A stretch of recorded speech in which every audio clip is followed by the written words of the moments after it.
we can start there and on that positive level. On vitamin D level, there's some positives and negatives. So I think the positives have been dramatically overemphasized.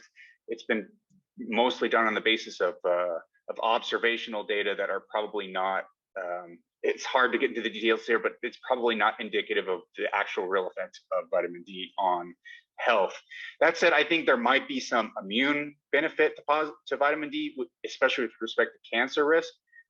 So if you're very lean, if you take vitamin D supplements, and I wouldn't take a lot, and we'll talk about it in just a second. If you're very lean, it can, there's some indication in some really rigorous studies, although it's hard to know for sure, and we don't know 100% for sure, but there's some indication that it might decrease some cancer risk marginally.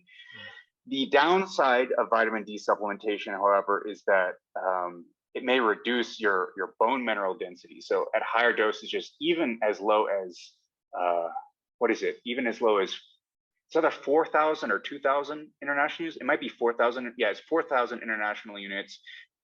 In some study, well, in one good study, really rigorous study, it showed that people randomized to that level of vitamin D supplementation saw decreases in their bone mineral density. Now, this is only over the course of maybe 2 years, so they didn't see any significant changes in bone strength, but one can imagine over the course of, say, 10 to 20 years, that would end up translating into decreases in bone strength if those decreases in bone mineral density continued.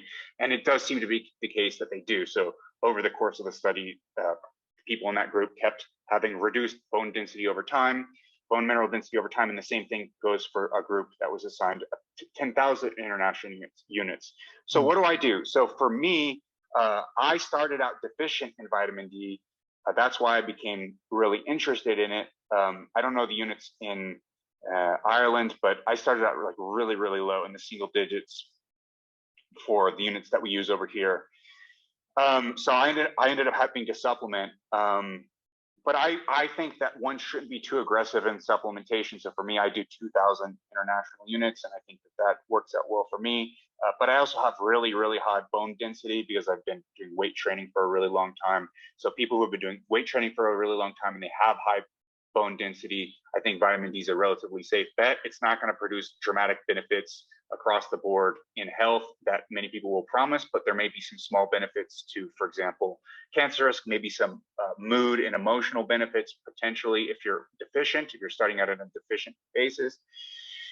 But those benefits aren't super well established, but those might actually be counterbalanced by some bone issues if you're not starting at high levels of bone density in the first place. So if you're say a woman and you're worried about your bone density, then you might be a little bit more circumspect about your vitamin D supplementation. Ultimately, we don't have the answers precisely about who should get vitamin D supplements and who shouldn't. The stuff that I'm telling you right now is really on the edge of what the science is. If you go talk to, say, somebody who's in, say, they formulate recommendations for official bodies, they'll tend to be even more conservative about this. If you're deficient in vitamin D, according to relatively conservative guidelines and a conservative cutoff, then I'd say it's definitely a good idea to supplement, but you don't need to supplement beyond that. And I think there are some risks to doing so. So that's kind of the overview. And I know that's a little bit fluffy and not entirely clear, but the fact is we don't exactly know and have a super clear idea about vitamin D yet. But it's certainly not as big a deal as a lot of people make it out to be. So